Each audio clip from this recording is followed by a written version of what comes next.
5 planetary bodies that can sustain human life. The Earth is the perfect habitat for humans.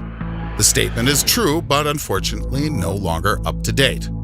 Wars, genetic modifications, dangerous viruses, rapidly declining ecosystems, and ozone holes. Mother Nature will hardly put up with all this abuse much longer. So, will this planet be habitable for humans 100 years from now? 200 years? 1,000 years?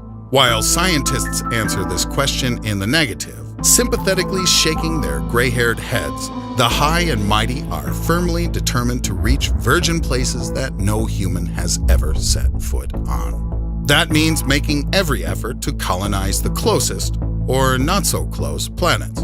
But are these available anywhere in the vastness of space? It turns out they are. And though we may find it extremely difficult to live on these planets, a step-by-step colonization is not impossible. The first space body at the top of the list is the Moon, the Earth's natural satellite. The Moon has a number of advantages over other celestial bodies, one of these being its proximity to our planet.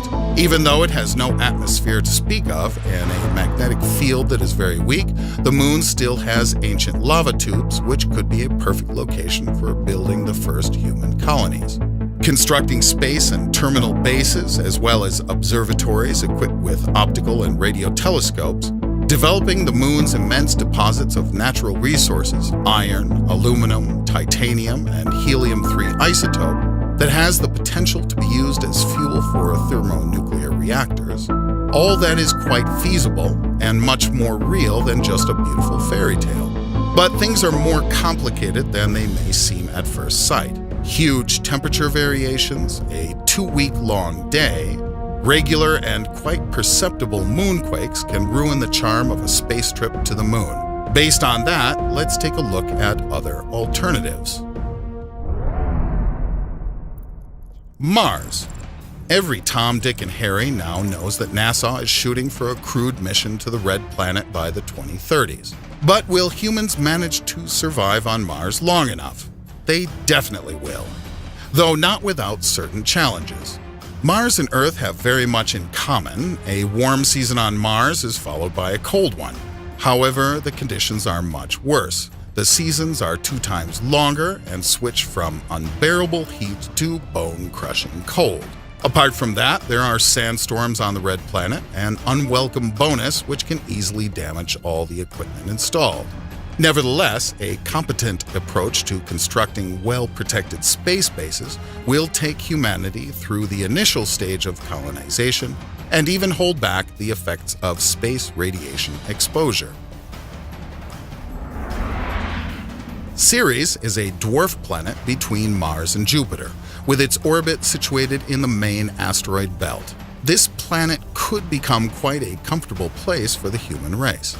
By astronomers' estimates, Ceres might be composed of 25% water, which means it contains more fresh water than the Earth. Located between terrestrial and Jovian planets, Ceres can be viewed as a natural base for interplanetary travel. Due to its low gravitation, cargo transportation from Ceres will be highly energy efficient. Lying in the asteroid belt, Ceres may become the main base for asteroid exploration, mining their mineral resources. But colonization of Ceres may be hindered by other, no less powerful factors. Massive asteroids buzzing at incredible speed can destroy space bases and spaceships. Limited sunlight on this dwarf planet can cause depression. Its lack of atmosphere and magnetic field will hardly produce a beneficial effect on human health. Colonization of Europa is another opportunity for humanity to survive off planet Earth. The icy crust of Jupiter's 4th biggest moon can reveal whole oceans of liquid water to be used for technical and domestic purposes. On the downside, Europa is showered with deadly radiation that a human will not survive without significant radiation shielding. Also, its normal temperature is not very comfortable to live in. Admit it, at minus 170 degrees Celsius, you will not last long. Plus, Europa's low gravity can ultimately result in complete muscle atrophy. Moreover, according to scientists, children born in a zero-gravity environment will not be able to adapt to Earth conditions. And let's not forget local residents possibly inhabiting Europa's liquid waters. These pleasing creatures will surely not be happy to share their home with us. Titan. Saturn's largest moon may not be the best place for permanent residence, but quite appropriate as a terminal base for those heading to remote corners of the solar system. On second thought, living there is not impossible. Titan has an atmosphere consisting of nitrogen at 90% and hydrocarbons, something that not each celestial body can offer. The atmospheric pressure on Titan's surface is about 1.5 Earth atmospheres, which is quite suitable for humans. Research by Jacques Cousteau in his underwater village, carried out as far back as 1962 to 63, proved that people can have a pretty comfortable life at 2 atmospheres. Titan's dense atmosphere shields it from meteorites and radiation. Additionally, it solves the problem of transportation. Without roadways and proper infrastructure, aircraft will be the only vehicles available. As for problems posed by the atmosphere of Titan, there are 2 of them. First, mixtures of hydrocarbons and oxygen are highly explosive. And second, we'll have to develop adequate thermoinsulation and heat generation. Houses on Titan must be dome-like and constructed of air gel, which would preclude the necessity to armor buildings and transport to Titan large-size construction equipment. Similarly, we wouldn't need expensive and heavy pressurized suits. An oxygen mask and insulating clothing would do just fine. And what's more important, in case of decompression, chances are you will hold out much longer than in open space. These are the 5 major bodies that humans can colonize.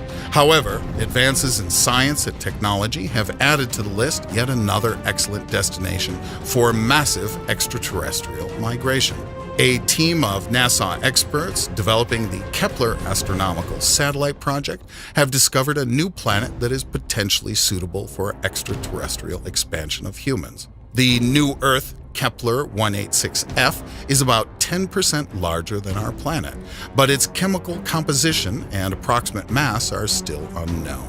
Scientists assume the planet may have liquid water. The newly found Kepler 186f resides in the 5-planet system orbiting the star named Kepler 186, 60% the size of the Sun and somewhat colder than the Sun. The newly discovered system has been found in the constellation of Cygnus, about 500 light-years from Earth. Kepler 186f is the only planet in its system orbiting the star at a distance large enough for liquid water to exist on the surface of the planet, located in the so-called habitable zone. Meanwhile, as long as there's no urgent need to get away from this planet, grasp the chance to subscribe to our channel and make yourself better equipped to face challenges than anybody else.